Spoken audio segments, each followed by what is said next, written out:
I actually think non-alc's really boring now. I think non-alc's not great. It's boring. It's not exciting. You know, tequila's exciting.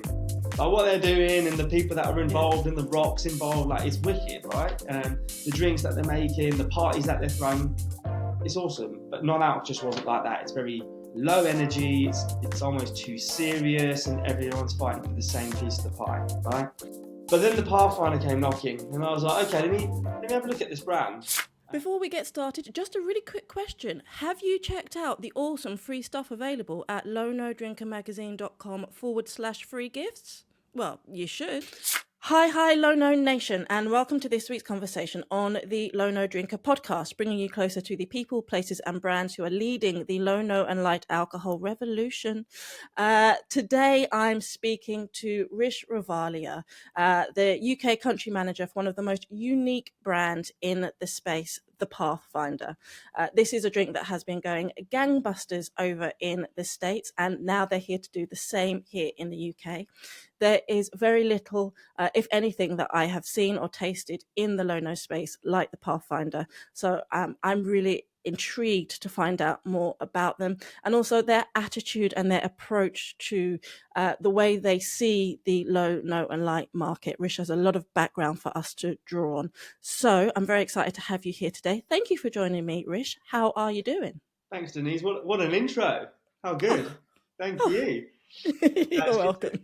We've chatted before, and it's always a pleasure. So thanks for having us on the podcast. It's going to be an exciting chat. I think so. You know, it's like you say, we met before over a call like this, and I definitely felt an affinity to a lot of the stuff that you were saying. And, you know, I meant what I said in the intro about you guys and your attitude towards the space. It's one that connects really well with mine. But before we go too far into that, I always like to start by asking my guests to introduce themselves to Low No Nation and tell us a bit of your own story and your own background. So start where you want to start. How did you end up where you are now? All right. Well, I initially got into the drinks business. So I started my career at Diageo, like a lot of people do. And I actually wanted to be a really amazing bartender. Okay. The likes of Kevin Armstrong and Mike Sager, they served me on a night out in November 2009. That was a long time ago. And I was like, right, I want to be an amazing bartender. But then got offered an interview at Diageo and ended up down that route, so brand side instead of the bar side. But I've always had a love for the stories behind brands, the liquids. It's just an exciting space. You know, I love hospitality. So ended up at Diageo, went to work in luxury whiskey after that at the Dalmore, and then got asked to go on a survival expedition, which I did. So I sailed across the South Pacific in an 18th century lifeboat, essentially, with 8 people. And sure. Yeah. It's called Mutiny. It was on Channel 4 in 2017. So I got asked to do the survival expedition, and obviously when you're going through starvation and you've got a lot of time to think and you're being battered by the elements, you start to really think about who you are, what you want to do, where you want to be. And when I got back to civilization, I thought, okay, I'm done with alcohol industry. So it wasn't that I was done with alcohol, I was just done with the industry. You know, there was a lot of late nights, there was a lot of partying, there's a lot of socializing, and I love a social. I love going out, I love being around people. But I got to a stage where I was like, I think I'm done. Yeah. At the time, that Seedlip had just started to announce that it was launching, and they were building out a team. And my mentor is a lady called Emma Wykes, one of my mentors, Emma Wykes. She is an incredible human being. I'm sure you know she is. Yeah. And if you don't know, if you don't know who she is, go and find out. And if you're lucky enough to meet her or get to know her, then lucky you. But she was looking to build out a team and grow the team for Seedlip. Long story short, I did a bit of work for them in the UK, but then ended up moving to Australia.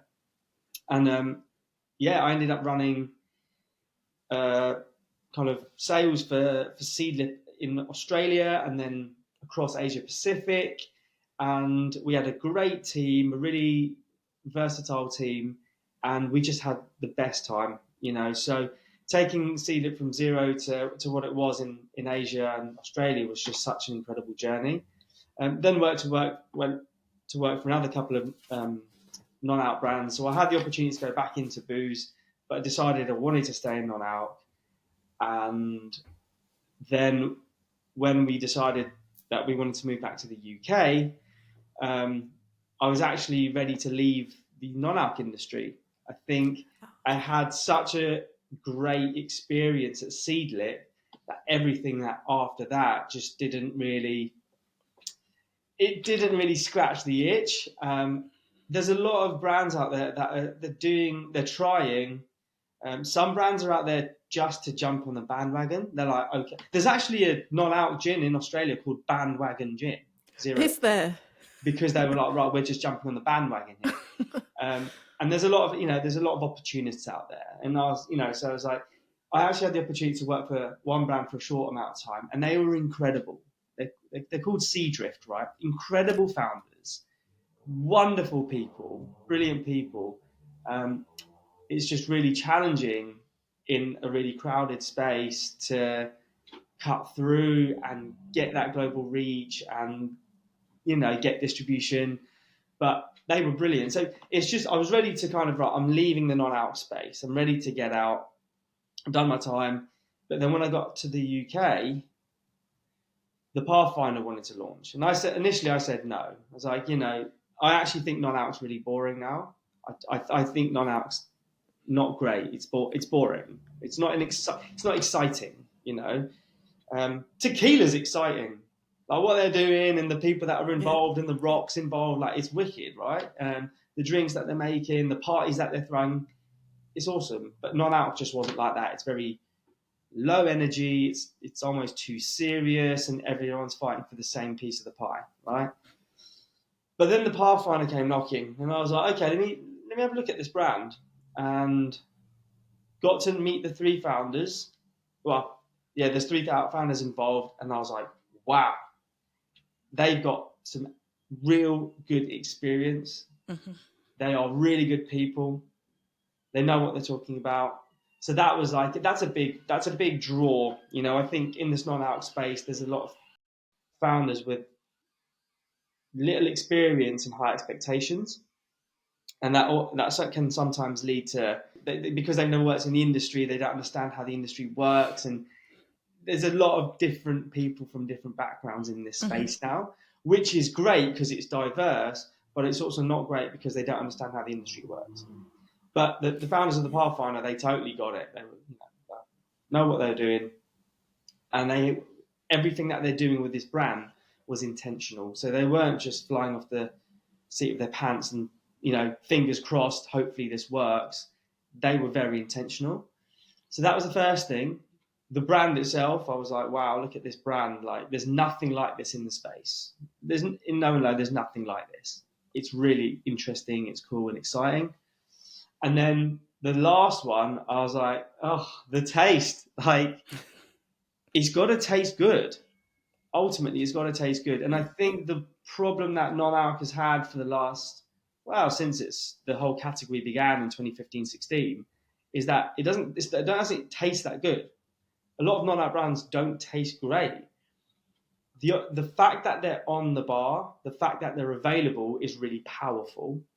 But when consumers or people that drink alcohol, like people like me, who are into taste and flavor and texture, if you try it and it's not good, you're very put off for going back again, right? Yeah.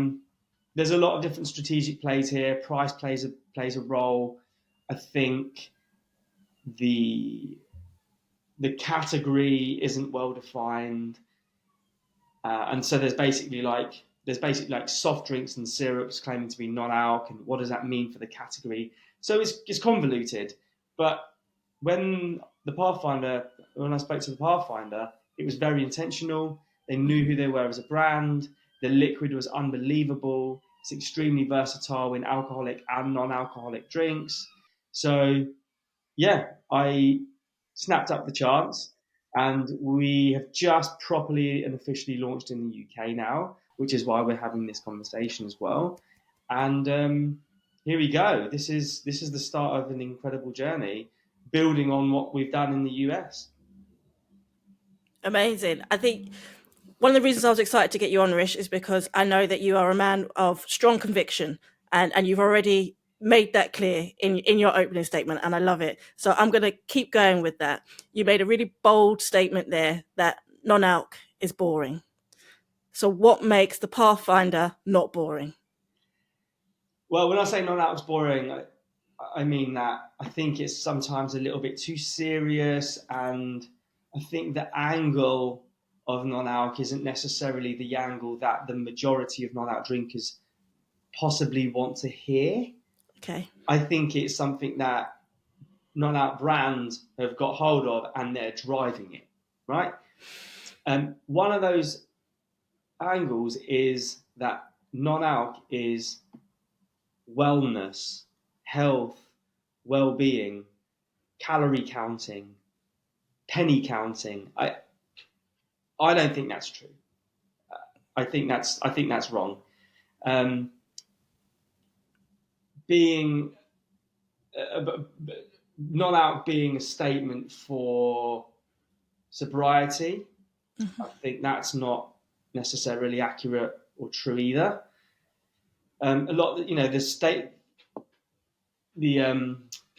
statistics speak for themselves. Almost 90% of non-alc drinkers drink alcohol, right? So going at 90% of people who drink alcohol by saying alcohol's the devil, alcohol's really bad for you, the calories are really bad for you, it's going to ruin your life. Yes, there is a specific, demographic who that is absolutely true for, And we're not saying that alcohol's good for you, but for the majority of people that have a healthy relationship with alcohol and sugar and fat and exercise, and it's a holistic approach to lifestyle, right? And I think that's why 90% of non-alc drinkers drink non-alc, is because it makes up part of their lifestyle. And what you want to do is have a brand that speaks to you and goes, are you not drinking today or for this round of drinks? Because if you're not, do you want something that tastes great and looks cool? It's like, yeah, okay. I don't want something that's going to say to me, if you drink alcohol, this is the worst thing ever. I don't think that non-alc lends itself to health and well-being. I think healthy lifestyle, eating well, exercise, if you meditate, like meditation, these kind of practices, that's what leads to health and well-being. And then not having good non-alc options plays a role, but I don't think that they go hand in hand. I don't think they do. I think non-alc plays a role in hospitality. I think non-alc plays a role in going to a bar and having good options, great options, delicious, tasty, really good looking options. Non-alc, low ABV, full strength, whatever you want, right? That's where non-alc plays a role. At home, it should be, if you're not drinking for any reason, well, let's just make you a great drink. Everyone's included. Everyone's having a great experience and being entertained together. They're not being singled out, and they're not necessarily saying, I'm drinking non-alc because I'm into health and well-being. I don't necessarily, that's my viewpoint. I don't think that they go hand in hand. I don't think that's cool. I think that there should be a little bit more fluidity between alc and non-alc. I think that they should just be hand in hand. They go hand to hand. You look at the back bar and there'll be non-alc brands within alc brands. That's how it should look. It's not, that's the yoga side of stuff. Tequila, that's the party side of stuff. It's all the same. So I think, it's a really interesting point, because I think that what's happening now is that we're seeing this emergence of different ways of looking at it. Because I think you're right. It was always positioned as, this is the healthy alternative. This is the new way of living. This is clean living, and this is good for you. But you're absolutely right. Not everybody who's drinking low and no cares about their health and well-being in that moment. I'm not suggesting that they don't care at all. I'm suggesting that, you don't necessarily pick up a bottle of non-alc beer or wine or spirits because you want to be healthy. You pick it up because you want to have a drink that doesn't have alcohol in it. And I think that what we'll continue to see is this sort of almost divergence between the two types of brands, because there are brands that are made by founders who are very, very passionate. Some I've spoken to on this podcast, they're very, very passionate about the no alcohol approach, and they don't want booze around their drink, and they want people to know that you don't ever have to have drinks again. And then there are a lot of other founders I've also spoken to on the pod who are far more in your camp, that are like, look, I didn't make this for sober people. I didn't make this about sobriety. I made this because I want a really good drink and I don't want to feel like crap in the morning.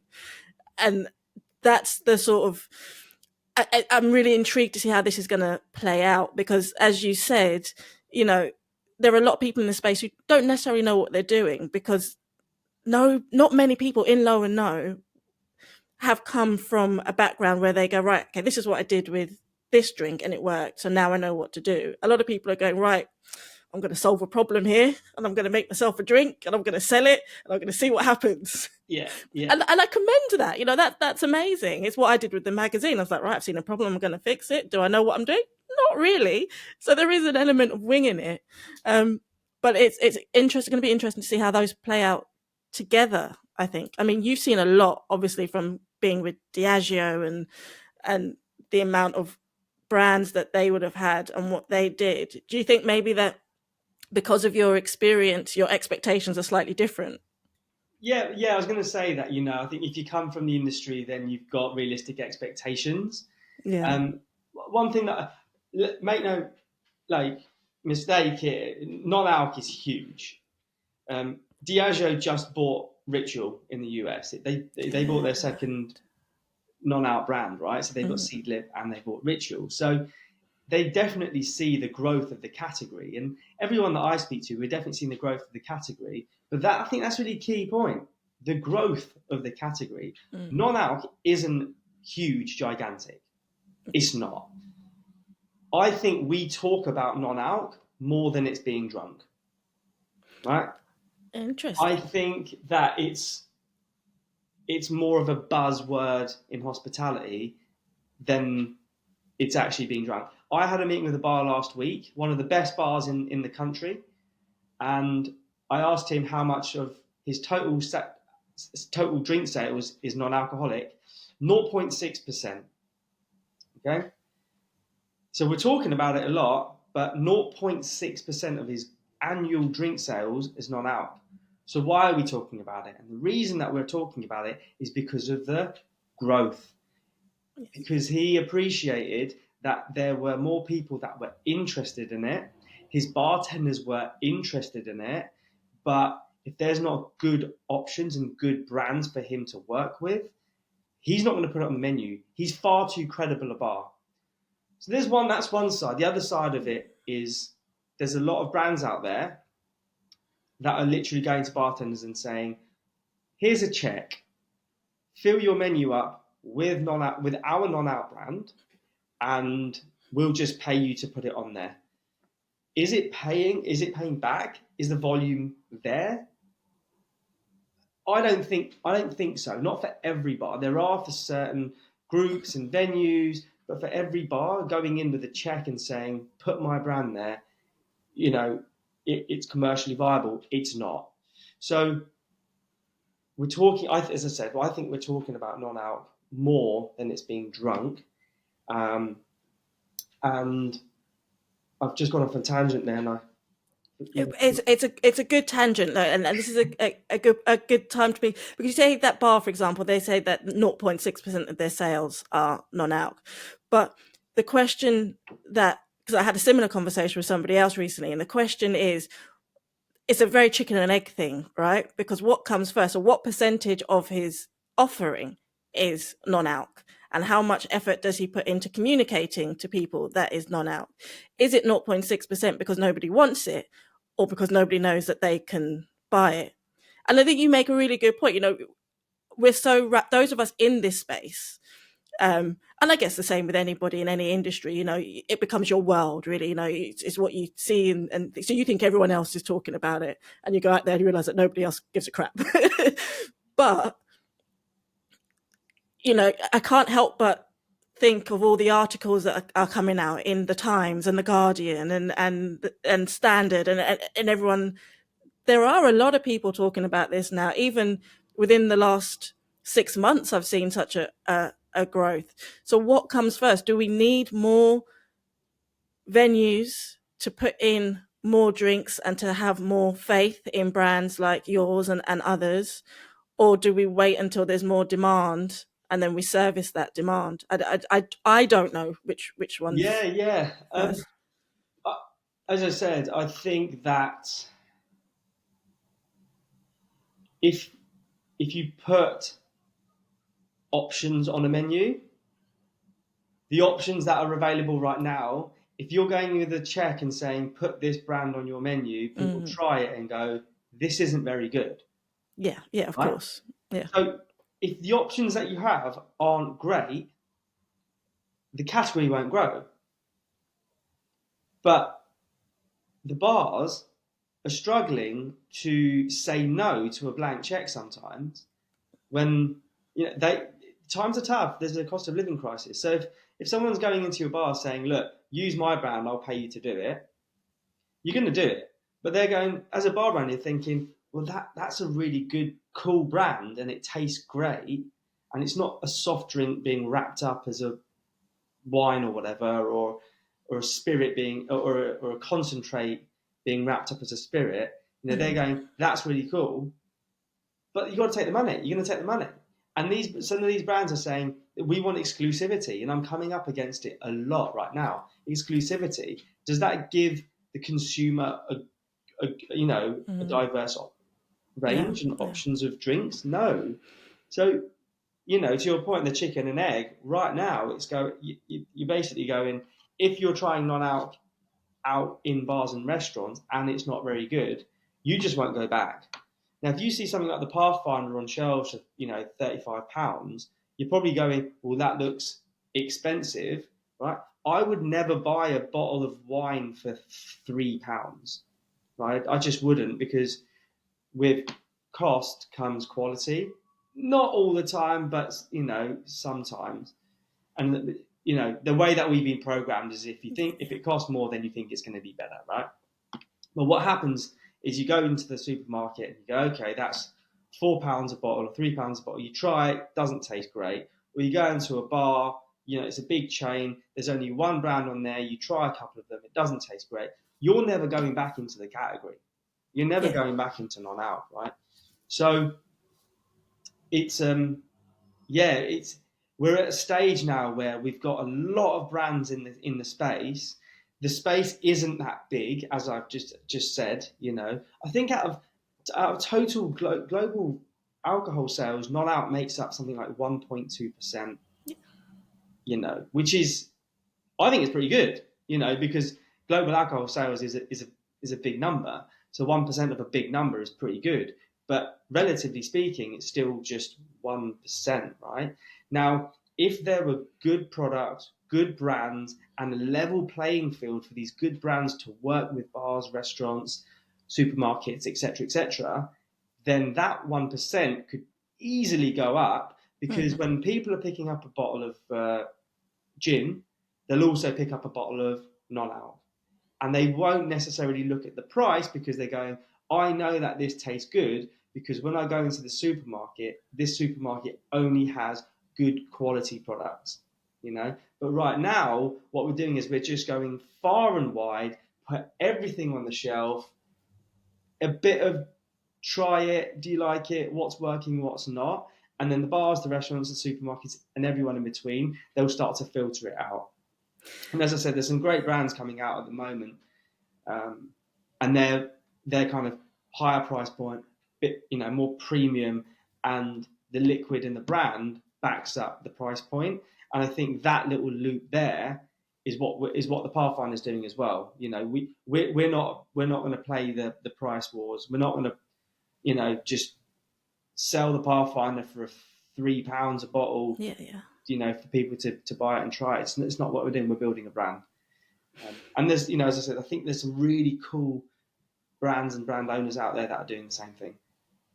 And I think that time will tell. And I think that those brands that are subpar for whatever bar that is being set, at the end of the day, quality will win out, and consumers. You're right, and one of the biggest challenges I think we have in this space is exactly what you said. In that, if someone tries something and it's not fantastic, they can be very unforgiving and go, all right, well, I tried that one wine and it wasn't nice, therefore it's all rubbish. Whereas, I often say you wouldn't go to a restaurant, have a burger and not like it and then go, right, I'm never eating burgers ever again. Yeah. But with Low No, that seems to be what people do. But as the category grows, I think as people demand better quality and as producers learn better what their consumers want and how to make it, those that aren't quite up to scratch will soon find that they just can't compete. They can't, because they just won't be able to keep up, because people won't come back. They'll try one or two, but they won't keep coming back. Yeah. Let's bring it back to the Pathfinder a little bit, because I know that you and I can go off on tangents all afternoon long. So I've got a bottle just here.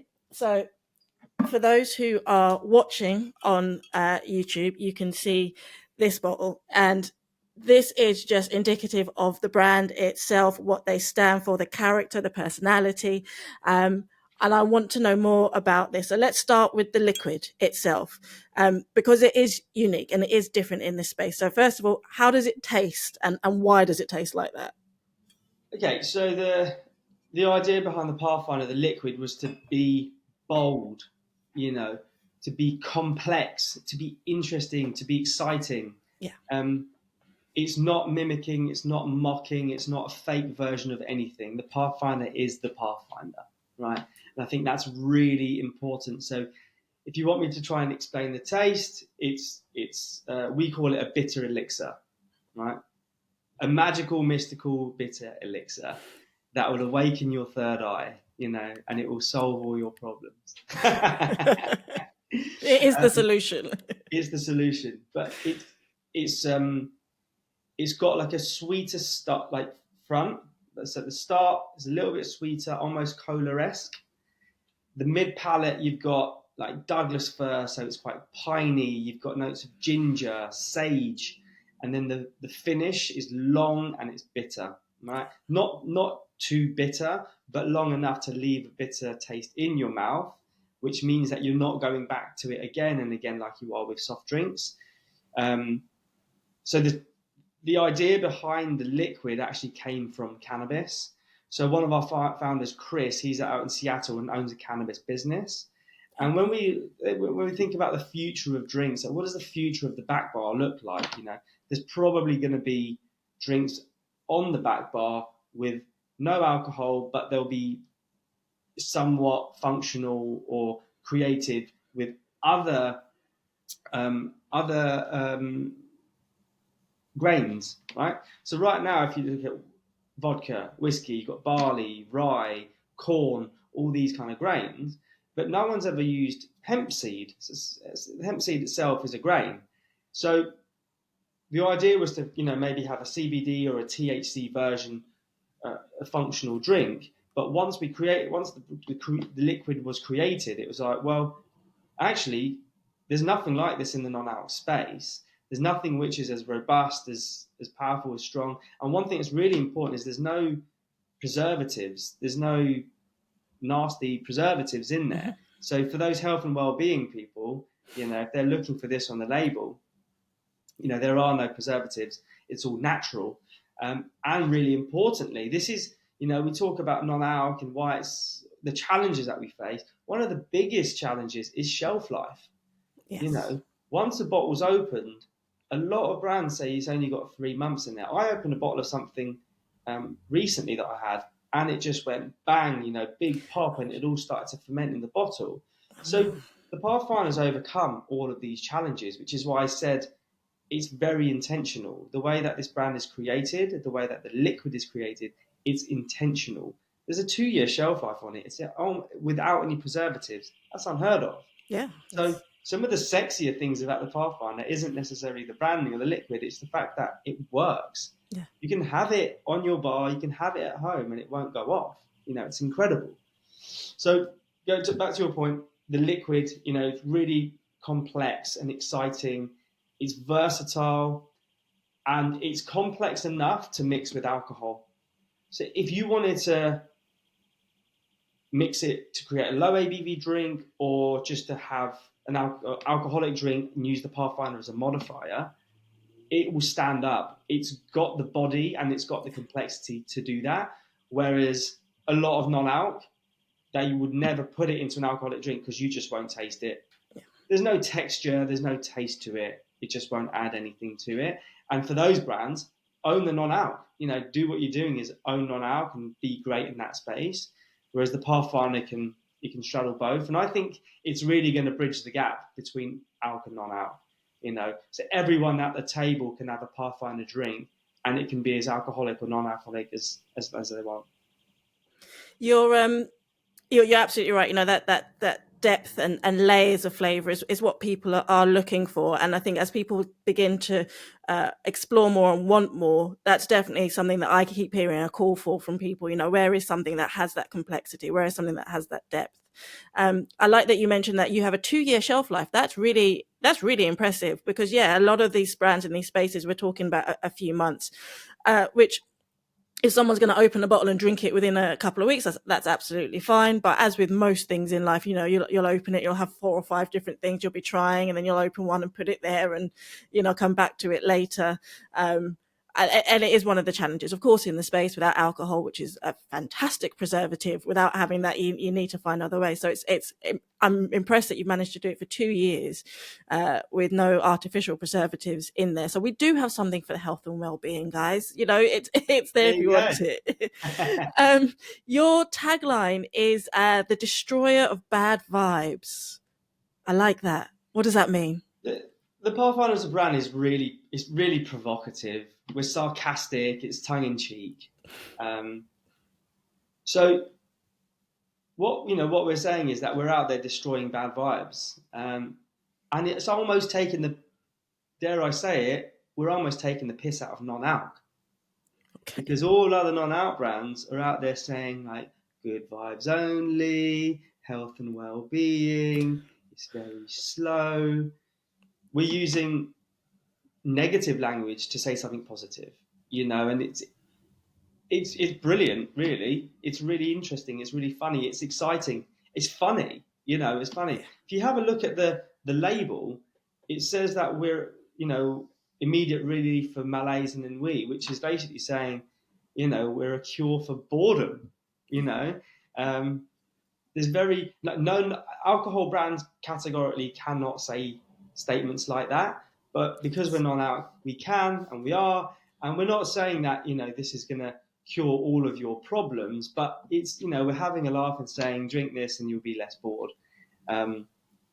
So the destroyer of bad vibes also just means that everyone can be a part of this.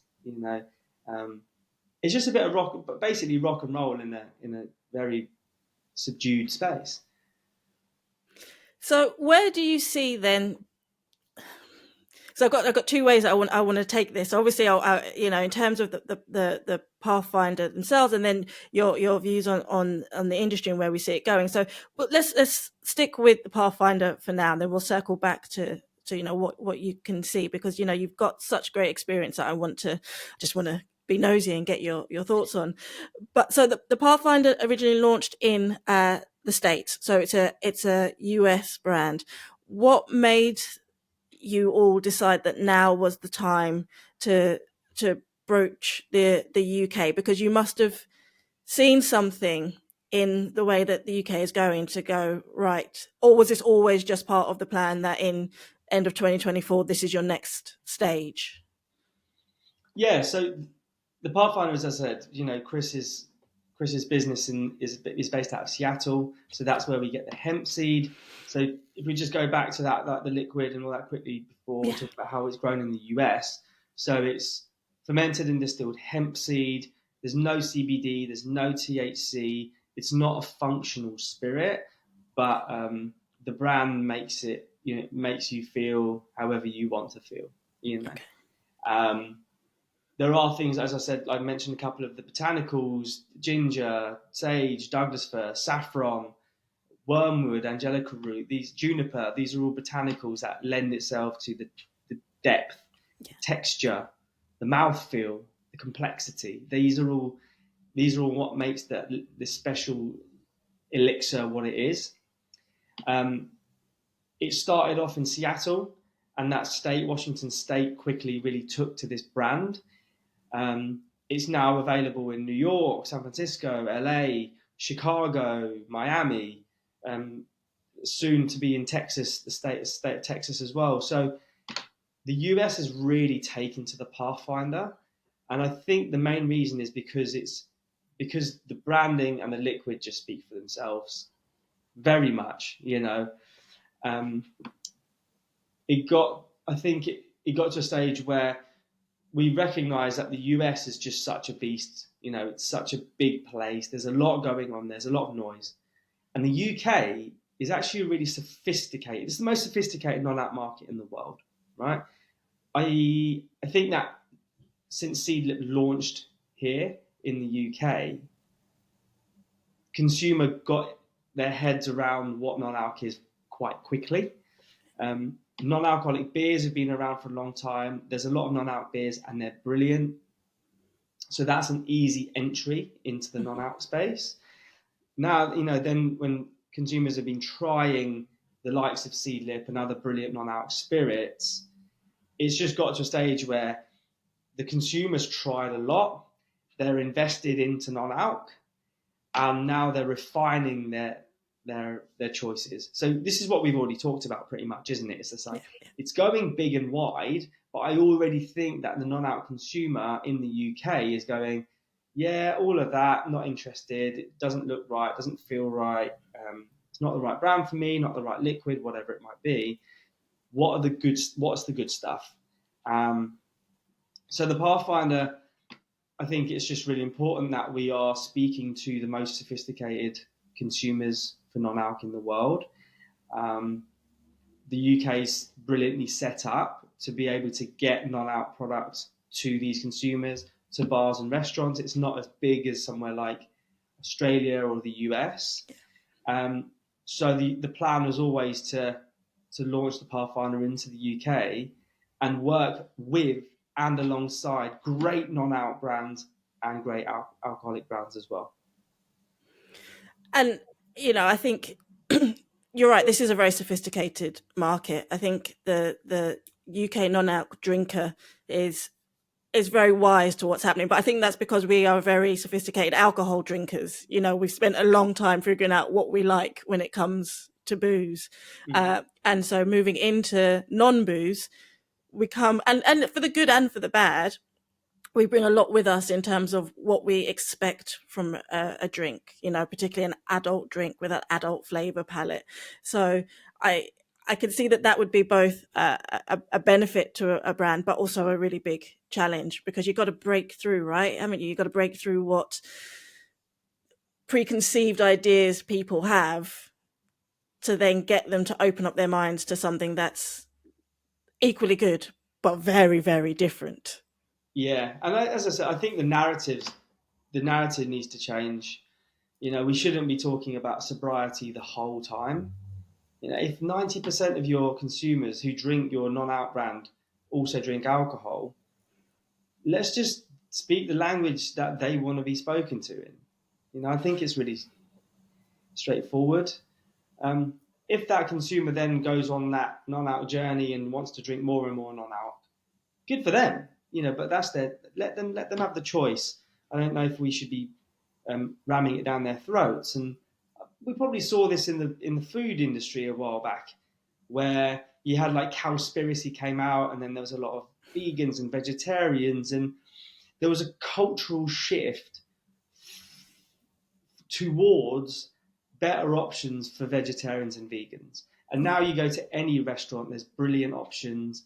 Chefs are really curating dishes for vegetarians and vegans. And, that was probably about 15 years ago. And I remember really thinking about the cultural shift of menus and options and the fake meat, and just creating great dishes out of the ingredients that chefs already have, and I think that's really relevant to what's happening in non-alc today.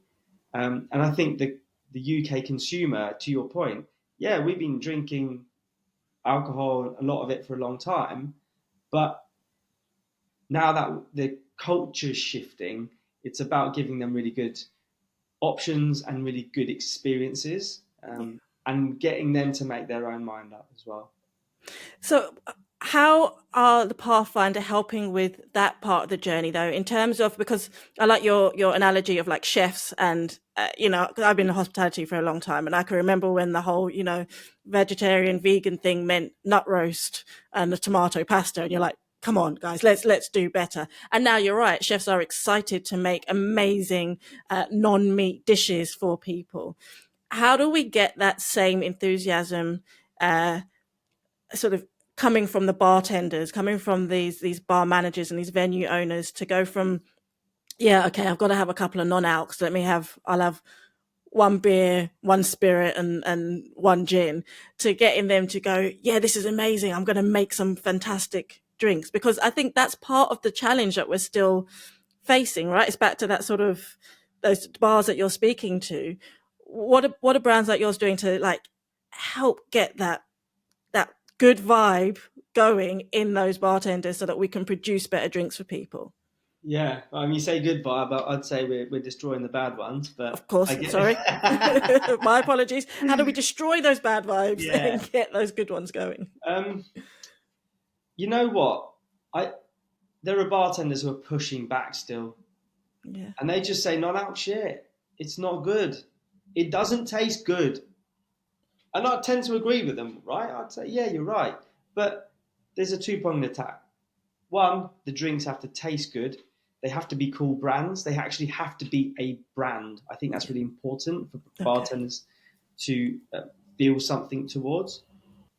And the other one, I think, we've just got to speak their language. We've got to speak the language of the bartenders. Traditionally, non-alc drinks have cost a lot less than alcoholic drinks. So whilst the non-alc, like everyone in Nolo's can't wait for January. Like, I hate dry January, right? I hate it because my mates work in bars, and if everyone in January is not going to the bars, the bar industry really struggles. And if they are going to bars and they're drinking soft drinks for £3-4 rather than a cocktail for £8 to £12, they're struggling to pay their rent, pay their staff. Hospitality struggles. And as I said, I love hospitality. So I'm not a fan of dry January. What I'd prefer is for bartenders to use great products and great brands to create no, low, and full strength cocktails for everyone, whether you're drinking or not drinking. But the main thing is to send people out into bars and restaurants for the whole of January, right? I don't think that conversation happens enough. And that's what you said, like, what's it going to take for us to destroy bad vibes with these bartenders? Speak their language. Let's just talk to them and find out what's important to them. So one of the things that we're doing with the Pathfinder is we're creating menus in bars. So if any bartenders or bar owners are listening to this, we will help create a menu with you to do non-alcoholic, low ABV, and full strength cocktails with the Pathfinder. So whoever's coming into the bar, they have a great experience. They have a full strength cocktail, low ABV cocktail, or a non-alcoholic cocktail, and they will all be brilliant. Like, they'll all be great because we'll work with the bartenders. We'll create and curate a menu for that bar, and everyone will have an inclusive experience, a truly inclusive experience. And importantly, it's not about charging £3 for the non-alc and £12 for the alcoholic. Price point should be the same. If it's a real brand and a real product, the price point should reflect that as well.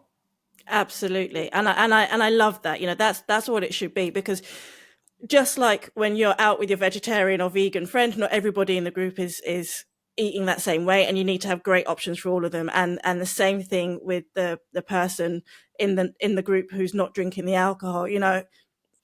I love, say a margarita, and we're going out with your friends and everyone's having margaritas and I've just got to have a lemonade. That doesn't cut it. But if the menu can say, whatever the drink is, and you can choose, medium, strong, or non-alcoholic, then we're all in, right? And then everyone's having a good time.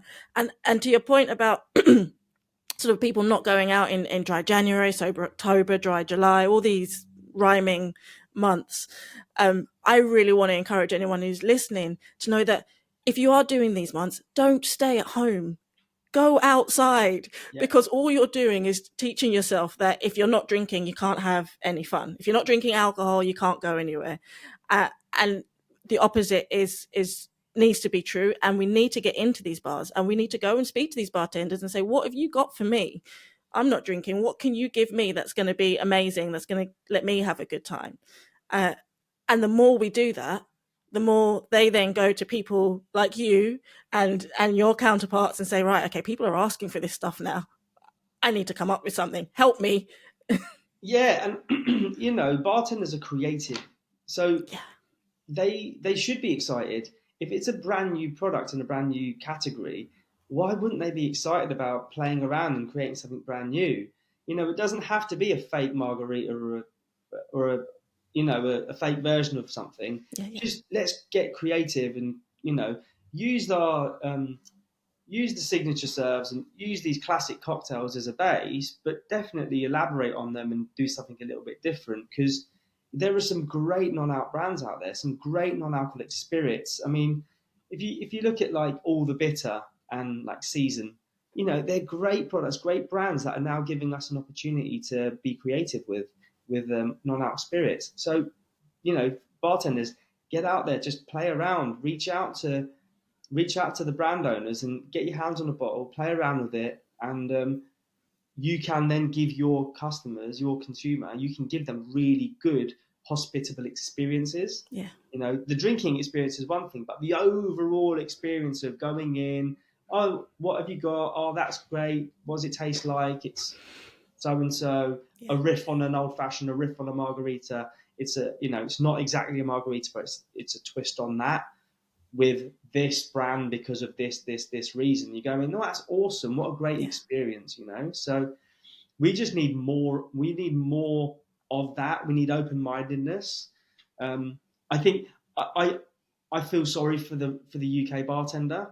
They have had a lot of rubbish non-out brands, so they are, they're burnt by it. They're going, oh, this is not good.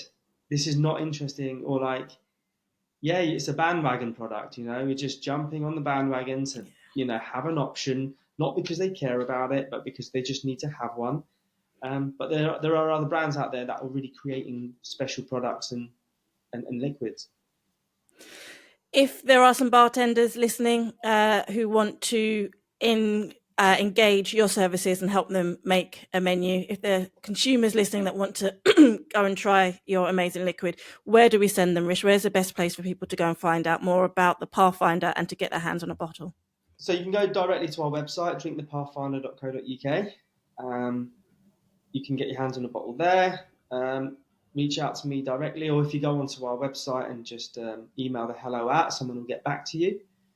And then for bartenders and restaurants, you should be able to get it through your wholesalers. Amazing. I will make sure that's all in the show notes for everyone. And I do highly recommend that there are, if there are venues out there who are struggling with their offering and they know that they need to do this, but they don't know where to start, because that's another part. A lot of people, as we were saying before, we're in this world and we think everyone else knows about it, but actually out there in the real world, a lot of people are going, I don't know what it is. I don't know where to start. So if they want some help and they want to know where to start, is to reach out to yourself and other brands in the space that are willing to help, because most of the brands that I speak to, they want to make this a better experience for everyone. I'm saddened to hear about brands trying to get exclusivity at the expense of building a category, because until we can build the entire category, no one's going to win. So let's spread this opportunity far and wide and make it better for everyone. Absolutely. Let the bartenders decide whether they like something or not. don't pay them to make a choice. Absolutely.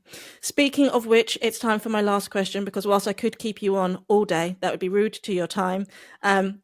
But my final question is one that I think you're in a great position to answer, and it's one that I ask everybody who comes on the show. So I appreciate that we're recording at the end of the year, and it's not very warm outside. So cast your mind forward to summer, and it's barbecue season, and you're off to a barbecue at a mate's house, and you're bringing some drinks with you. On a day that you're choosing not to imbibe full-strength alcohol, other than obviously several bottles of the Pathfinder for everyone to be enjoying. What other drinks in the low no or light space do you like to enjoy when you're not having full strength alcohol? Okay. I like this question, but it's really hard because there's some amazing products out there, amazing brands out there. For dinner in the wine glass, it has to be Muri. I think they are standout, exceptional. It's the best in the game. The Real Drinks guys in the UK are also fantastic. And you probably won't like this, and it's a bit of a cop out, but shout out to Guinness Zero. Like, I'm a Guinness Zero guy. It's brilliant. It really scratches the itch. It tastes brilliant. I got a draft pint in the Devonshire not too long ago. It's great. Do you know what? It's okay, because actually Guinness Zero is one of the most recommended drinks when I ask this question. We're recording in December, and at the end of the year, I'm going to release like the top 5 most recommended drinks, and Guinness is definitely up there. So I'll allow it. It's okay. I know. Also, I am going to shout out. I am going to shout out Season as well. Mm-hmm. I think they're really cool. You know, Ben Branson and Emma White's getting behind that, and you know, the salt and pepper, the whole marketing thing about it's brilliant. And if you've actually tried them with the Pathfinder or with other non-alc spirits, or even on its own in some kind of soda or soft drinks, it turns it up. It's great. Yeah, I mean, I think Ben and his creativity, you'll know far better than I, are something to behold. He's actually coming on the show in a few weeks, and I'm very excited to talk to him about Silver, which is his new dark spirit made from wood, I believe. And I want to get my head around how he's making these drinks, but everything so far has been highly complimentary about it. But everything that I've heard about the Pathfinder as well, Rish, has been highly complimentary. You know, everyone who I've spoken to absolutely loves the liquid. And I personally, I love your attitude in that you are supporting people who want a drink that tastes amazing. And you're not saying that this has to be a sobriety conversation. This doesn't have to be a health and wellness conversation. There's no qualification that you need to find your way to the Pathfinder. And I think that's really important, so that people know that they're all welcome to drink at our table. You don't have to have a story. You just have to have a drink. Yeah, you've absolutely nailed it. You know, I think you've hit the nail on the head with that. The hospitality is for everyone. You know, you don't have to be pregnant. You don't have to be driving. You don't have to be sober. You don't have to be into health and well-being. You don't have to do yoga. You just want a good drink, and it might not be alcoholic, you know. And you know, the last thing I will say is shout out to some of the brands out there that are doing a good job. Everyone's trying their best, and if there are any really cool non-alc brands that want to collab with us as well, or even alcoholic or non-alc, please reach out. You know, we're working with everyone. Fantastic. Amazing. Rish, thank you so much for your time, my dear. Have a great day. Thank you. Cheers, Denise.